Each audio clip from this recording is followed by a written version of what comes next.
O Eduardo Bolsonaro, ele tá espumoso, revoltado e muito frustrado, assim como todos os outros bolsonaristas, porque eles estavam criando uma expectativa com relação àquele relatório da OEA, a Organização dos Estados Americanos, que falaria da censura do Brasil. Eu vou mostrar o vídeo do Eduardo pra vocês. Não somente a OEA não falou nada sobre censura do Brasil, nada sobre a STF, como na verdade criticou o Brasil por não ter punido ainda o Nicolas Ferreira por conta daquele episódio da peruquinha e da Nicole que ele falou no plenário. É muito gostoso ver bolsonarista se espumando como o Eduardo Bolsonaro tá agora. E já lançaram aí uma outra possibilidade, uma outra farsa do Donald Trump impor sanções no Alexandre de Moraes. Até saiu por uma fonte importante, o Jamil Chad do UOL. Só que é muito difícil o Trump fazer qualquer coisa nesse sentido, até a própria Casa Branca admite isso.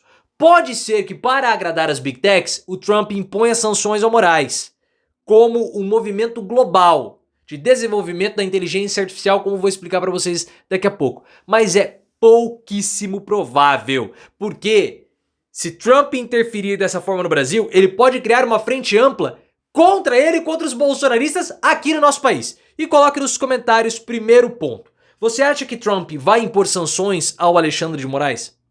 Caso ele imponha, ponto 2, isso vai fortalecer a esquerda ou vai fortalecer o bolsonarismo?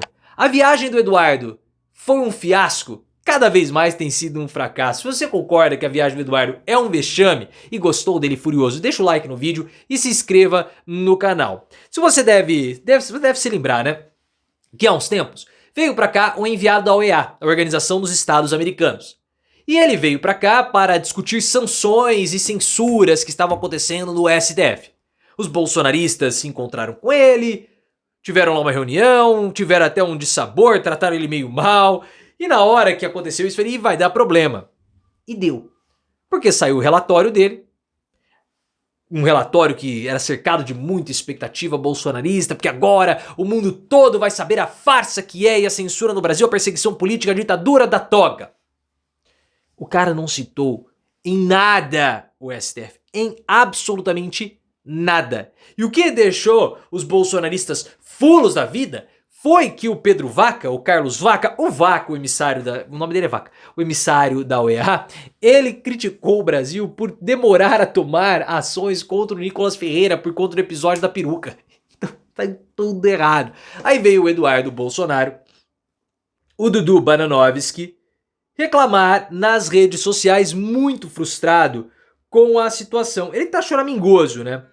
Por quê? Porque ele foi para os Estados Unidos falando que ele iria enfrentar a ditadura brasileira lá dos Estados Unidos. Que ele iria mobilizar o governo americano, iria expor tudo. E ele não expôs absolutamente nada. A viagem cada vez que passa é um fiasco. Ele só fica postando essas fotos inúteis com esse cara aqui, ó. Quem que é esse cara? É o famoso Ken. E esse é o Felipe Barros, né? Que gosta de ficar com esse cabelinho bem arrumadinho. E aí, ele fez a seguinte postagem, eu vou mostrar pra vocês. Aqui está o vídeo do fritador de hambúrgueres americano sustentado pelo pai lá nos Estados Unidos. Olha só. Garantir os direitos humanos, defender a democracia. Ó. A OEA nasceu em 1948, num clima de pós-Segunda Guerra Mundial, com o objetivo de garantir os direitos humanos, defender a democracia e esses nobres valores de justiça. Não parece um Só que, no pipio? entanto, tem que relatar aqui, né, que, por exemplo, a deputada Carla Zambelli certa vez veio aqui para alertar a OEA sobre as violações de direitos humanos, a censura e a perseguição que já estavam ocorrendo no Brasil. E no ano subsequente, quando nós retornamos para cá, uma delegação de deputados brasileiros veio cobrar a OEA da execução, da análise desse pedido feito pela deputada Zambelli, e eles não tinham feito nada ainda. E a deputada Zambelli não pôde acompanhar essa comitiva porque ela já tinha perdido o seu passaporte. E aí fica a nossa pergunta, né? Até quando eles vão esperar para começar a agir? Tá de catar, Eduardo. Você é um palhaço. A sua viagem nos Estados Unidos foi ridícula. Você fica postando fotinha aí com gente desconhecida pra falar que aconteceu alguma coisa. Agora chora. Você perdeu o seu capital político. Você ferrou o seu pai quando você o abandonou aqui no Brasil pra fazer turismo. E aí ferrou tanto, até mesmo financeiramente, que o seu pai tá te bancando pra ficar longe daqui, pra sair de encrenca. É ridículo, Eduardo Bolsonaro. Que palhaçada. Que OEA, o quê? Vem pra cá e faça política. O irmão dele, o Flávio Bolsonaro, tá lá fazendo a política dele no Congresso, tá fazendo a política no Senado, a Michelle tá fazendo, o Eduardo fica lá querendo mostrar que é importante pra compensar alguma coisa. E começam a falar também que o Trump vai fazer sanção. Não vai fazer sanção. Não é uma coisa simples de acontecer. O Jamil Chad do UOL trouxe a informação pra gente falando que o governo Donald Trump avalia a possibilidade de colocar sanções no Alexandre de Moraes. Por que isso? Tem nada a ver com o Eduardo Bolsonaro. Ah, as pressões aumentaram com as reuniões do Eduardo Bolsonaro. Não. O que o Donald Trump quer fazer, e ele precisa demonstrar força diante do Alexandre de Moraes para dar uma demonstração de força para o mundo todo. O que o Trump... Qual é o objetivo dessa possibilidade de sanção ao Alexandre de Moraes? O Trump quer mostrar que ele não vai admitir nenhuma eventual censura ou discussão de regulamentação de rede social. É isso que o Trump quer. Só que para ele adotar essa sanção, a Casa Branca avalia que tem um custo altíssimo. Por quê? Porque a Casa Branca vai estar interferindo na soberania nacional. Você vai e bota uma sanção no juiz por qual motivo? Motivo frágil. Isso poderia provocar reações brasileiras que poderiam atrapalhar as relações comerciais bilaterais que o Brasil tem com os Estados Unidos.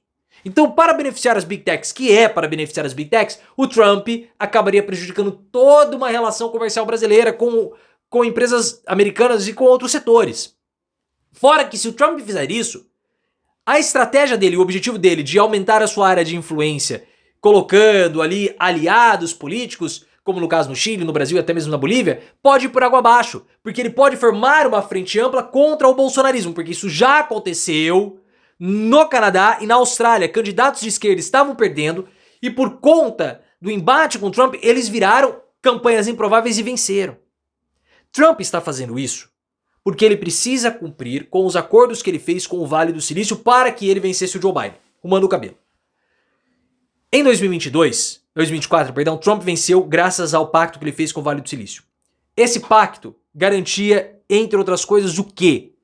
A não regulamentação e a pressão externa dos Estados Unidos contra outras nações que queiram falar sobre regulamentar rede social. Trump precisa dar essa demonstração porque a relação dele com as empresas do Vale do Silício ficou estremecida, já que o Meta e o principal buscador de internet, que você sabe o nome, quem tem que tomar cuidado de falar aqui, porque o dono da nossa plataforma, foram punidos pela justiça americana. Punições pesadas, colocando as outras empresas em estado em alerta e também colocando a possibilidade de romperem com o Trump. Então o que o Trump faz? Eu preciso dar um aceno. E ele quer evitar qualquer tipo de fala sobre regulamentação de rede social. E ele pode considerar isso como censura. O Alexandre de Moraes é um juiz, ou ministro, é um juiz, de país de terceiro mundo. Como que um juiz de um país de terceiro mundo subdesenvolvido consegue se impor diante das empresas do Vale do Silício? Como que um juiz da Suprema Corte da França, da Alemanha e de outros países europeus vão lidar diante dessa situação? Pô, se eles fizeram lá, a gente faz aqui. Então não pode haver nenhum tipo de discussão de regulamentação de rede social. Independentemente de qualquer que seja, porque isso atrapalha o desenvolvimento da inteligência artificial, atrapalhando o avanço do capitalismo. E por quê? Porque até mesmo perfis fakes, eles servem para o desenvolvimento da inteligência artificial. Por quê? Porque usuários com perfis fakes, eles falam coisas que eles não falariam se tivesse o rosto deles exposto. E isso ajuda a inteligência artificial a processar esses dados, a aprender e a se desenvolver. Por isso que não pode ter nenhum tipo de regulamentação. Se você colocar que precisa ter um CPF para criar uma conta em uma rede social, já atrapalha a potencial espontaneidade que a inteligência artificial vai aprender com esses usuários fakes. Esse é o objetivo de Trump. Agora, tem nada a ver com o Eduardo ou com o Bolsonaro. O Eduardo ficou falando daquele David Gamble, aquela palhaçada toda que ele viria aqui para discutir sanções com Moraes, nada foi discutido. E a mentira do Eduardo escalou a tal ponto que a Casa Branca precisou desmentir o Eduardo. Falando, não tem nada a ver, ele vai para uma reunião institucional e diplomática. Por quê? Porque se você começa a fomentar esse tipo de especulação, parece um desrespeito entre os estados. Um desrespeito com a soberania nacional. E não é tão simples assim, esse mundo mágico do Eduardo Bolsonaro. Vou discutir aqui essas conspirações que alegram os cérebros infantis desses bobocas. Não é? Sim, vou colocar sanção. Tem muita coisa envolvida, como você tá vendo aqui.